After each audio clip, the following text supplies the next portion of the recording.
Welcome to ఇహా. నేను మీ షన్విత. అందరికీ కూడా శ్రీరామనవమి శుభాకాంక్షలు. శ్రీరామనవమికి సంబంధించి కొన్ని సందేహాలు ఉన్నాయి. వాటి గురించి మనతో చర్చించడానికి వంశీకృష్ణ శర్మ గారు ఉన్నారు. గురుగారితో మాట్లాడి తెలుసుకుందాం. నమస్తే గురుగారు. నమస్తే అమ్మ. జయ శ్రీరామ్. గురుగారు, శ్రీరామనవమి అసలు శ్రీరామనవమి విశిష్టత తెలియజేస్తారండి? శ్రీరామనవమి మనకి చైత్ర శుద్ధ నవమి రోజు పునర్వసు నక్షత్రం ఒక్కొక్కసారి ఉంటుంది, ఒక్కొక్కసారి ఉండదు. కానీ ఆ చైత్ర శుద్ధ నవమి రోజు మనకి శ్రీరామనవమి అనేది మనకు వస్తుంది. ఆ శ్రీరామనవమి రోజు స్వామివారు పుట్టారు అని మనకి శాస్త్రాలు చెప్తున్నాయి, ఇతిహాసాలు చెప్తున్నాయి. కాబట్టి ఆ రోజు అందరూ కూడా భారతదేశం అంతా కూడా సనాతన ధర్మాన్ని పాటించేటటువంటి వాళ్ళు అందరూ కూడా శ్రీరామనవమి రోజు సీతారాముల వారి యొక్క కళ్యాణోత్సవాన్ని మహావైభవోపేతంగా చేస్తూ ఉంటారు. ఓకే. అది. ఈసారి 26 అంటున్నారు, 27 అంటున్నారు. అసలు హ్మ్. ఏ తేదీన అంటారండి మరి? మనకి తిథి ద్వయం వచ్చిన సమయంగా కాబట్టి చాలా మంది భక్తులందరికీ కూడా సందిగ్ధతగా ఉంది. 26 చెయ్యాలా? 27 చెయ్యాలా అని. హ్మ్. ఖచ్చితంగా 27 మాత్రమే చెయ్యాలి.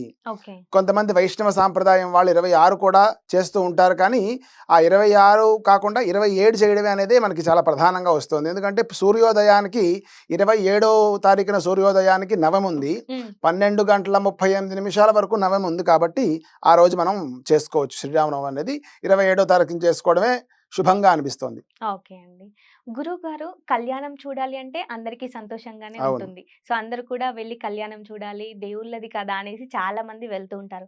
కానీ గర్భిణీ స్త్రీలు వెళ్ళొచ్చంటారా? అది కూడా ఎన్ని నెలలున్న వాళ్ళు వెళ్ళొచ్చంటారు? చాలా మందికి ఈ సందేహం వస్తుంది. మంచి ప్రశ్న అడిగారు. గర్భిణీ స్త్రీలు ఎన్నోవ నెల దాకా కూడా శుభ కార్యక్రమాలు చేయాలి అనేటువంటిది మంచి ప్రశ్న. హ్మ్. 6వ నెల వచ్చేంత వరకు కూడా గర్భిణీ స్త్రీలు అన్ని శుభ కార్యక్రమాల్లో పాల్గొవచ్చు. ఓకే. షాణ్మాసాత్ ఊర్ధ్వం అని చెప్పింది శాస్త్రం. హ్మ్. అంటే 6 మాసాల వరకు కూడా గర్భిణీ స్త్రీలు చక్కగా అన్ని కార్యక్రమాల్లో వాళ్ళు పాల్గొవచ్చు. శ్రీరామనవమి కళ్యాణానికి కూడా వాళ్ళకి ఇబ్బంది లేదు అనుకుంటే కూర్చోవచ్చు. ఎటువంటి ఇబ్బంది లేదు. ఓకే అండి. గురువుగారు, ఇప్పుడు సంవత్సరమైలు అంటారు కదండీ! అవును. సంవత్సరాశోచం. ఆ! హ్మ్. వాళ్ళు కళ్యాణం చూడొచ్చంటారా? వెళ్ళొచ్చంటారా ఆ హ్మ్. పరిసరాల్లోకి? ఆ! కళ్యాణం పరిసరాల్లోకి వెళ్ళొచ్చా? కళ్యాణం చూడొచ్చా? దీంట్లో ఎటువంటి ఇబ్బంది లేదు. ఓకే. ఈ సంవత్సరం మైలు ఉన్నవాళ్ళు ఎవరు అంటే, ఎవరైతే తన తండ్రికి కానీ, తన తల్లికి కానీ కూడా తలకరువు పెట్టారో, వాళ్ళకి సంవత్సరం పాటు మైలు ఉంటుంది. అందరికీ తెలిసిందే. హ్మ్. ఈ అంటే సంవత్సరం పాటు మైలు ఎవరెవరికి ఉంటుంది అని కూడా చాలా మంది హ్మ్. డౌట్‌లొస్తుంటాయి. హ్మ్. ఓన్లీ ఎవరైతే తలకరువు పెట్టాడో పెద్ద కొడుకు, ఆ యొక్క ఇంకా కొడుకులుంటే వాళ్ళకి, హ్మ్. వాళ్ళ భార్యలకి మాత్రమే ఈ సంవత్సరాశోచం ఉంటుంది. వాళ్ళ పిల్లలకు కూడా ఉండదు. ఓకే. వాళ్ళు అన్ని పండగలు చేసుకోవచ్చు వాళ్ళ పిల్లలు కూడా. వీరు కూడా అక్కడికి వెళ్ళి కళ్యాణాల్లో గోత్రనామాలు చెప్పకుండా ఉండాలి తప్ప, మిగతా అన్ని కార్యక్రమాల్లో సహాయం చేయొచ్చు. అక్కడ ప్రసాదం తీసుకోవచ్చు. హ్మ్. ఆ కళ్యాణాన్ని చూడొచ్చు. ఓకే. అన్నీ చేయొచ్చు. అంటే వీళ్ళు ఓన్లీ గోత్రనామాలు, వీళ్ళ గోత్రనామాలతో కళ్యాణం జరగకూడదు అంతే. ఓకే అండి. మిగతావన్నీ చేయొచ్చు. ఓకే. ఓకే. అంటే నార్మల్‌గా, అంటే ఇప్పుడు మనుషులు పెళ్ళిళ్ళు జరిగినప్పుడు హ్మ్. సో, వాళ్ళకి మైలుంది కదా! వెళ్ళొద్దు అనేసి అంటూ ఉంటారు కదా! మరి దేవునిది చూస్తే ఏం గాదు అనేసి అంటున్నారు కదా! అంటే అసలు వాళ్ళకేం జరగదా అండి మరి? అసలు మనుషుల పెళ్లి చూడొద్దని వాళ్ళు చెప్పడం కూడా చాలా తప్పే. ఓకే. అంటే చూడొచ్చంటారు. ఎందుకెళ్ళకూడదు? సంవత్సరం మైల్లో వాళ్ళు వాళ్ళేమి ఒక ఐసోలేట్ ఏరియాలో కూర్చొని వాళ్ళేం చేసుకోవట్లేదు హ్మ్. వాళ్ళు. హ్మ్. సంవత్సరం మైలంటే ఏం చేయాలయ్యా అంటే, వాళ్ళ గోత్రనామాలతో వాళ్ళ ఏదైనా విశేష కార్యక్రమాలు చేసుకోవడం కానీ, గుడికి వెళ్ళి వాళ్ళ గోత్రనామాలతో పూజ చేయించుకోవడం కానీ, షఠారు పెట్టించుకోవడం కానీ చేయకూడదు. కానీ, హ్మ్. ఇంట్లో దీపారాధన చేసుకోవచ్చు. ఏదైనా శుభకార్యాలుంటే వాళ్ళక్కడికి వెళ్ళి, అక్కడ పాల్గొవచ్చే తప్ప, అక్కడ వాళ్ళ గోత్రనామాలతో చేసే పనేం లేదుగా. హ్మ్. చాలా అవునండి. మందికి పెద్ద అపోహ ఇది. కాబట్టి ఈ ప్రశ్నతో నేను చెప్పేటువంటి సమాధానంతో ఈ అపోహ నివృత్తి అవుతుంది అని నేను అనుకుంటున్నా. ఓకే అండి. గురువుగారు, చాలా మంది కూడా పూజలు చేస్తున్నారు అంటే, అసలు ఏమి తినకుండా పూజల్లో కూర్చుంటూ ఉంటారు. హ్మ్. మరి కళ్యాణంలో అల్పాహారం తిని కూర్చోవచ్చంటారా? వాళ్ళ యొక్క శారీరక స్థితిని బట్టి కూడా హ్మ్. వాళ్ళు చేయొచ్చు. బాగా ఓకే. పెద్దవాళ్ళు కూర్చుంటారనుకోండి, ఇప్పుడు ఉన్నటువంటి కాలంలో వాళ్ళకి షుగర్‌లు, బీపీలు వీటన్నిటికి కూడా టాబ్లెట్లు వేసుకుంటారు వాళ్ళు. అది తినే వేసుకోవాలి. మన హ్మ్. వాళ్ళకి ఏంటయ్యా అంటే 10 గంటలైతే తప్ప కళ్యాణం మొదలుపెట్టకూడదు అనేటువంటి అదొక చిన్న అపోహ అవునవును. ఉంటుంది. అవునండి. కాబట్టి భద్రాచలంలో ఎప్పుడు వాళ్ళు కళ్యాణం మొదలుపెడితే అప్పుడే మేము కూడా మొదలుపెడతామనే హ్మ్. అపోహ. అది కూడా హ్మ్. అపోహే. హ్మ్. కాబట్టి ఆ రోజు ఈ తిథి ఎప్పటి నుంచి ఉందో అప్పటి నుంచి కళ్యాణం మొదలుపెట్టుకొని చేసుకోవచ్చు. హ్మ్. కానీ మన వాళ్ళు అలా చేసుకోరు. కాబట్టి వీళ్ళు పెద్దవాళ్ళు శరీరమాత్రం ఖలు ధర్మ సాధనం అని శాస్త్రం. ఓకే. శరీరం ఉంటే కదా మనం ధర్మ కార్యక్రమాలు చేసుకోగలం. ఉమ్, అటువంటి శరీరాన్ని ఇబ్బంది పెట్టి మీరు ధర్మ కార్యక్రమాలు చేసుకోండాయా అని చెప్పి ఎటువంటి శాస్త్రం చెప్పలేదు, ఏ ధర్మము కూడా చెప్పలేదు. ఓకే. కాబట్టి బాగా పెద్దవాళ్ళు ఉన్నారనుకోండి, వాళ్ళు అప్పటిదాకా ఆగలేరు అనుకోండి, ఏదైనా అల్పాహారం చేసుకుని వాళ్ళు తినేసి, అంటే పళ్ళు కానీ పాలు కానీ మరీ ఇబ్బందిగా ఉందంటే అన్న పదార్థం లేకుండా ఉమ్, ఇడ్లీ లాంటివి ఏదైనా కూడా తిని వాళ్ళు కళ్యాణాన్ని కూర్చోవచ్చు వాళ్ళ ఓకే. శరీర ధర్మాన్ని బట్టి. ఓకే. యువకులుగా ఉన్నాం, మేము కూర్చుంటా ఉన్నాం అనుకోండి, తినకుండా కూర్చోవడం అనేది మంచిది. ఓకే. గురువుగారు, అంటే పెళ్లి నైట్ చేసుకుంటారు, దేవుళ్ళకు నైట్ చేస్తారు అని అంటారు. కానీ కళ్యాణం మాత్రం, అంటే సీతారాముల కళ్యాణం మాత్రం మనం ఉదయం చూస్తాం. భక్తులు కూడా ఆహ్, ఉదయం దానికే పూటనే ప్రాధాన్యత వెళ్తూ ఇస్తుంటారు. ఉంటారు. అవును. కానీ రాత్రి పూట చేసే గుడులున్నాయంటారా? రాత్రి పూట చేస్తారా అండి మరి? ఈ కళ్యాణానికి వచ్చినటువంటి చిక్కిదే. భద్రాచలంలో ఎప్పుడు చేస్తే అప్పుడే చేస్తాము అని అనుకుంటూ ఉంటారు అందరూ కూడా. కానీ భద్రాచలంలో ఎప్పుడు చేస్తే అప్పుడే చేసుకోవాలని ఎక్కడా నియమం లేదు. హ్మ్. ఈ మధ్య ఒక 2 సంవత్సరాల నుంచో 3 సంవత్సరాల నుంచో నియమం ఉంది తప్ప కళ్యాణం అనేది సాయంత్రం కూడా చేసుకోవచ్చు. సాయంత్రం చేసుకుంటే ఇంకొక విశేషత ఏంటి అంటే అందరూ భక్తులు ఎక్కువ మంది వస్తారు. హ్మ్. ఆ రోజు సెలవు ఉండొచ్చు, ఉండకపోవచ్చు. అందరికీ ఓకే. సెలవు ఉండొచ్చు, ఉండకపోవచ్చు. హ్మ్. పొద్దున్న చేసుకునే వాళ్ళు చేసుకోవడం ఓకే. కానీ పొద్దున్నే చెయ్యాలి, సాయంత్రం చెయ్యకూడదు అనేటువంటిది ఎక్కడా కూడా లేదు. ఓకే. కొన్ని గుళ్ళల్లో సాయంత్రం చేసే గుళ్ళు కూడా ఉన్నాయి. అంటే ప్రధాన దేవాలయాలని చెప్పట్లేదు నేను. హ్మ్. ఉపదేవాలయాలు ఉన్నాయి. అవి కూడా సాయంత్రం చేసుకుంటారు. ఎందుకంటే భక్తులు చాలామంది రావాలి, ఆ కళ్యాణాల్లో పాల్గొనాలి, అందరికీ కూడా స్వామివారి యొక్క కృప కలగాలి అనేటువంటి ఆలోచన ఉంటుంది కాబట్టి, హ్మ్. కొంతమందికి సెలవు ఇవ్వడం, ఇవ్వకపోవడంతో కూడా ఉంటుంది కాబట్టి ఖచ్చితంగా సాయంత్రం కూడా చేసుకోవచ్చు. ఎటువంటి అనుమానం లేదు దాంట్లో కూడా. పొద్దున కుదిరిన వాళ్ళు పొద్దున్న, సాయంత్రం సాయంత్రం కుదిరిన వాళ్ళు కుదిరిన సాయంత్రం సాయంత్రం. చేసుకోవచ్చు ఓకే కళ్యాణాన్ని. అండి. గురువుగారు, అంటే కొన్ని ఉపవాసాలున్నప్పుడు ఉల్లిగడ్డ లేదు అంటే వెల్లుల్లి వేయకూడదు అని అంటారు. హ్మ్. హ్మ్. ఇప్పుడు కళ్యాణం రోజు ఏం చేస్తారంటే గుళ్ళో కూడా అన్నదానం చేస్తారు అవును. కదండీ! అవును. మరి అందులో వెల్లుల్లి, ఉల్లిపాయ వాడుతూ ఉంటారు. అలా వాడొచ్చంటారా? వాడకూడదంటారండి? అసలు ఈ వెల్లుల్లిపాయి, ఉల్లిపాయి ఎందుకు వాడకూడదనే విషయం ఫస్ట్ మనం తెలుసుకుందాం. ఓకే. ఈ రెండిట్లో కూడా రజోగుణం అనేటువంటి గుణం ఉంటుంది. హ్మ్. మనలో రాజసం, హ్మ్. సాత్వికం, తామసం అనేటువంటి 3 గుణాలుంటాయి. ఓకే. ఈ 3 గుణాలని అరికెట్టేటువంటిది ఏంటయ్యా అంటే మనం తినేటువంటి ఆహారమే. హ్మ్. మనం బాగా కారాలు, అవన్నీ ఉప్పులు ఇవన్నీ తింటూ ఉన్నామంటే మనలో రజోగుణం అనేటువంటిది వస్తుందన్నమాట. హ్మ్.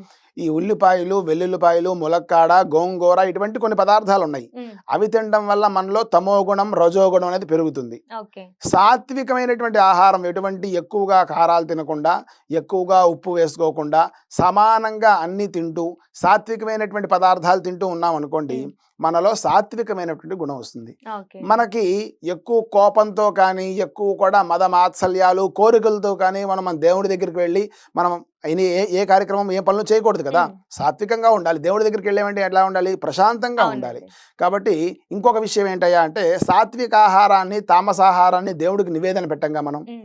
అన్నదానం చేస్తున్నామంటే ఆ పదార్థాన్ని నివేదన పెట్టే కదా మనం హ్మ్. అందరికీ అన్నదానం హ్మ్. చేయాలి. అవునండి. కాబట్టి ఉల్లిపాయి, వెల్లుల్లిపాయి ఎందుకు తినకూడదు అంటే దాంట్లో ఈ గుణాలు ఉంటాయి కాబట్టి తినకూడదు. ఓకే. మిగిలిన రోజుల్లో ఎలాగో తింటున్నాం. ఆ హ్మ్. ఒక్క రోజు తినకపోతే ఏమైనా ఇబ్బందొచ్చిందా? లేదు. ఏమి రాలేదు. కాబట్టి ప్రసాదాల్లో చాలామంది ఈ యొక్క శ్రీరామనవమి రోజునే కాదు, హ్మ్.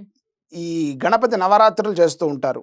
ఆ సమయంలో కూడా అన్నదానం అని అంటే కింద అందరూ ప్రసాదాలు తెచ్చి పెడుతూ ఉంటారు, ఏవో ప్రసాదాలు. హ్మ్. ఆ ప్రసాదాలతో పాటు బయట నుంచి తెచ్చినవి, అలాగే ఈ ఉల్లిపాయ, వెల్లుల్లిపాయ కలిపి తెచ్చినవి కూడా కొంతమంది పెడుతూ ఉంటారు. హ్మ్. అది చాలా తప్పైనటువంటి విషయం. ఓకే. ఎందుకంటే అది చేయాలి అంటే శుచితో చేయాలి కదా! మన హ్మ్. ప్రసాదం ఎలా చేస్తాం? మన అవునండి. భావన ఏంటి అంటే స్వామివారు ఆ ప్రసాదాన్ని స్వీకరిస్తున్నారని మన భావన. హ్మ్. కాబట్టి అటువంటి భావంతో మనం చేసినప్పుడు శుచిగా చేయాలి అని మన ధర్మం చెప్తుంది కదా! శాస్త్రం అవునండి. చెప్తుంది కదా! హ్మ్. శుచిగా చేయాలి అనంటే అల్లం, వెల్లుల్లిపాయ పనికిరాదు. ఓకే. అలాగే ఈ అన్నదానం చేసేటప్పుడు కూడా అల్లం, వెల్లుల్లిపాయ లేకుండా ఉంటేనే చాలా ప్రశస్తము. హ్మ్. ఓకే అండి. గురువుగారు, రామనామం రాస్తూ ఉంటారు ఈ టైంలో చాలా మంది కూడా. అవును. అవును. మరి రామనామం రాసే వాళ్ళ దాంట్లో మైలు ఉన్నవాళ్ళు, సంవత్సరం మైలు ఉన్నవాళ్ళు రాయొచ్చంటారా అండి? రామనామం అంటే రామకోటి ఇటువంటివి ఆ! రాస్తూ ఉంటారు అవే కదా! అవునండి. ఈ సంవత్సరం మైలు ఉన్నవాళ్ళు రామనామం రాయడంలో ఎటువంటి తప్పు లేదు. హాయిగా రామనామాన్ని సంవత్సరం రాసుకోవచ్చు. ఈ చెప్పే కదా! వాళ్ళ గోత్రనామాలతో ఏం కార్యక్రమాలు చేయకూడదు తప్ప, ఇప్పుడు ఏదైనా. రామనామాలు మధ్యలో రాస్తున్నారు. హ్మ్. మధ్యలో వాళ్ళెవరో చనిపోయారనుకోండి, హ్మ్. కర్మకాండలన్నీ కూడా 13 రోజుకి పూర్తయిపోతాయి. హ్మ్. ఆ 13 రోజు నుంచి వాళ్ళ ఇంట్లో వాళ్ళు నిత్య దీపారాధన చేసుకోవచ్చు. ఓకే. 13వ రోజు నుంచి ఉమ్. వాళ్ళ ఇంట్లో నిత్య దీపారాధన చేసుకోవచ్చు. చాలా మందికి అపోహ ఏంటి అంటే సంవత్సరం ఈ పాటు సంవత్సరం చేయరు. పాటు కూడా దీపారాధన చెయ్యరు. ఉమ్. అలా చెయ్యకుండా ఉండడం అనేది చాలా పెద్ద బ్లండర్ తప్పది. ఓకే. అలా చేయకుండా ఉండడమే తప్పు. ఉమ్. ఖచ్చితంగా చేసుకోవాలి.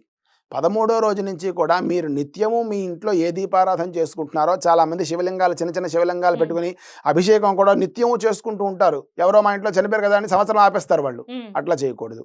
అవును. ప్రతినిత్యం చేసుకునేది ప్రతినిత్యం చేసుకోవడం, ప్రతినిత్యం వాళ్ళు ఏదైతే నివేదన పెట్టుకుంటారో అవన్నీ నివేదన ఇంట్లో చేసుకోవాల్సిన పనులన్నీ కూడా చేసుకోవచ్చు. ఓకే. అట్లాగే దాంట్లో భాగమే ఈ రామనామం కూడా. రామకోటి, శివకోటి వాళ్ళు ఏది రాసుకుంటే అది ఆ 13 రోజులు విడిచిపెట్టేసి తర్వాత నుంచి కూడా వాడు రాసుకోవచ్చు. దాంట్లో ఎటువంటి అభ్యంతరం లేదు. ఓకే అండి.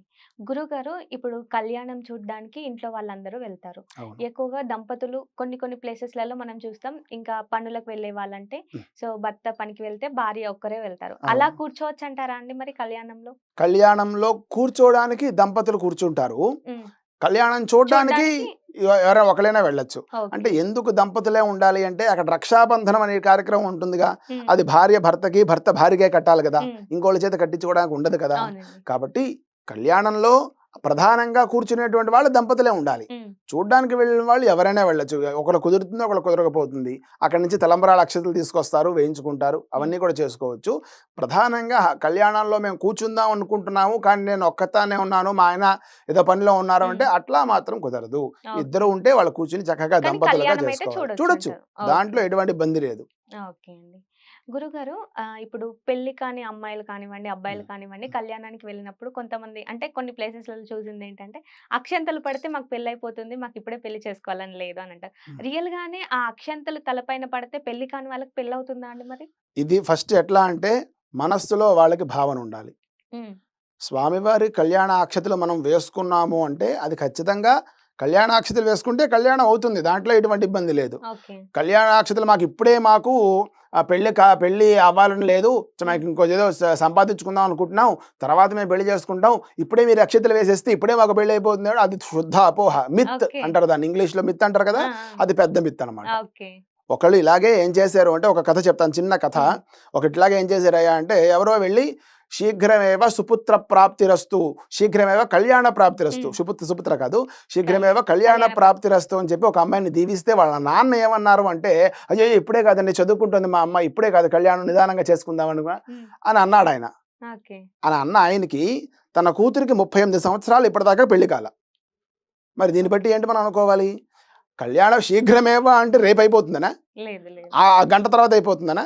లేదు. అవ్వాలి. అవ్వ. అవ్వాల్సిన సమయంలో అవ్వాలి అని ఆశీర్వచనం అది. హ్మ్. అక్షతలు శీఘ్రమేవ కళ్యాణ ప్రాప్తిరస్తు అని అక్షతలు వేస్తే నీకు అవ్వాల్సిన సమయంలో కళ్యాణం అవ్వాలి అమ్మా అని అర్థం. ఓకే. కళ్యాణం అంటే ఇంకొక అర్థం కూడా ఉంది. హ్మ్. మంగళం, శుభం, హ్మ్. కళ్యాణం ఈ మూడిటికి ఒకటే అర్థం. ఓకే. శుభం కలగాలి, మంగళం కలగాలి, మంగళం కల్ కళ్యాణం కలగాలి. హ్మ్. కళ్యాణం అంటే ఓన్లీ పెళ్లి అనుకుంటాం. హ్మ్. శుభం అని అర్థం దానికమాట. అవును. మంచి జరుగుగాక అని అర్థం దానికి. అయ్యో! ఇప్పుడే వద్దండి తర్వాత ఎప్పుడో జరగాలి అనుకుంటామా మంచి మనకి? లేదండి. జరగాలి కదా. అలాగే ఈ రామనామం అక్షతలు వేసుకున్నా సరే కళ్యాణ ప్రాప్తిరస్తు అని వేసి శీఘ్రమేవ కళ్యాణ ప్రాప్తిరస్తు అని వేసినా కళ్యాణ ప్రాప్తిరస్తు అని ఏం వేసినా సరే హ్మ్. శుభం కలుగ్గాక. మీకు ఏ వయసులో పెళ్ళవ్వాలని ఉందో ఆ వయసులో పెళ్లి అవుగాక అని అర్థం దానికి. వేసిన ఓకే. వెంటనే వచ్చే గంటకే పెళ్లి అయిపోతుంది అనేటువంటిది అది అపోహ, పెద్ద మిత్ అది. ఓకే అండి. గురువుగారు కొన్ని కొన్ని ప్లేసెస్‌లలో వడపప్పు పానకం పెడుతూ ఉంటారు కదండీ! ఆ! అంటే ఎందుకు కళ్యాణం రోజే స్పెషల్‌గా పెడుతూ ఉంటారండి? వాస్తవానికి వడపప్పు పానకం అంటే పూర్వకాలంలో ఇది ఎదురు సన్నాహం అని చేస్తారన్నమాట. ఎదురుకోళ్ళు అని చేస్తారు. హ్మ్. అంటే పూర్వకాలంలో ఎక్కడి నుంచో బళ్ళు వేసుకొని అవన్నీ వాళ్ళంతా పెళ్లి వాళ్ళంతా వచ్చేవారు. హ్మ్. ఆ పెళ్లి వాళ్ళందరికీ కూడా సేద తీరడానికి ఇప్పుడంటే మనకి వెల్కమ్ డ్రింక్స్ వచ్చాయి. హ్మ్. ఏ సీతాఫల్లో షేకో ఏదో హ్మ్. వాటర్ మిలాన్ షేకో ఇవన్నీ వస్తున్నాయి. అవునవును. అప్పటి కాలంలో మనకి ఏమిటుండేదయ్యా అంటే పానకం ఇచ్చేవాళ్ళు. ఓకే. వాళ్ళు దాన్ని తాగి చల్లబడేవారు. అలా చల్లబడిన తర్వాత కళ్యాణం చేసుకునేవారన్నమాట. ఓకే. ఇప్పుడు కూడా మన వివాహాల్లో వాటిల్లో పానకం ఇవ్వడం హ్మ్. అనేది సాంప్రదాయంగా ఉంది. ఆ పానకం ఎందుకిస్తారు అనంటే ఇట్లా చల్లబడడానికనమాట. ఆ పానకంలో ఏం కలుపుతాం? ఇలైచి, కొంచెం మిరియాలు, హ్మ్. బెల్లం, నీళ్లు ఓకే. వీటన్నిటితో కలిపి పానకం చేస్తాం. హ్మ్. అవన్నీ కలిపి చేయడం వల్ల ఇవన్నీ కూడా సేద తీరుతాయన్నమాట. చక్కగా అవి అప్పట్లో వెల్కమ్ డ్రింక్ అంటే అది. ఓకే అండి. కాబట్టి అది వాళ్ళకిస్తే ఆ వడదెబ్బ తగలకుండా, ఎండ దెబ్బ తగలకుండా ఉండేవాళ్ళు అని పూర్వకాలంలో ఈ పానకం ఇచ్చేవారు. హ్మ్. వడపప్పు కూడా చలవ చేస్తుంది కాబట్టి వడపప్పు ఇచ్చేవారు. దాన్ని మనం స్వామివారికి నివేదన పెట్టి మనం తీసుకుంటున్నాం. ఓకే. కాబట్టి ఇక్కడ కూడా జనాలంతా కూడా ఈ శ్రీరామనవమి అంటే దాదాపుగా ఎండాకాలం దగ్గరలోనే వస్తూ ఉంటుంది అవునవును. కదా! రామనవమి చూడ్డానికి ఆ కళ్యాణం చూడ్డానికి భక్తులందరూ కూడా ఎండలో కూర్చోవడము, అవకాశాలు లేకపోతే ఎండలో కూర్చుంటారు. ఇప్పుడు అన్నిటికి కూడా చాలా అన్ని ఏర్పాట్లు ఉంటున్నాయి. ఏసీ హాల్‌లో కూడా కళ్యాణాలు చేస్తున్నారు. ఓకే. అదంతా శుభమే. హ్మ్. అంటే ఆచారం అప్పటి నుంచి వస్తోంది. అవునండి. కాబట్టి ఈ స్వామివారికి వడపప్పు, పానకం ఖచ్చితంగా నివేదన పెట్టి అవన్నీ కూడా భక్తులు తీసుకోవడం వల్ల ఎటువంటి ఆరోగ్య సమస్యలు లేకుండా వడదెబ్బలు అవన్నీ తగలకుండా ఉంటారు అని ప్రతీక. ఓకే అండి. గురువుగారు కళ్యాణంలో జరిగిన అంటే తలంబ్రాలుంటాయి కదండీ! అవును. అవును. ఆ తలంబ్రాలను ఇంటికి తీసుకొచ్చుకొని కొంతమంది దేవుడి దగ్గర పెట్టుకోవడం, లేదంటే ఇంటి పైన చల్లుకోవడం ఇలా చేస్తూ ఉంటారు. హ్మ్. అంటే ఏం జరుగుతుందండి అలా చేయడం వలన? శుభం జరుగుతుంది.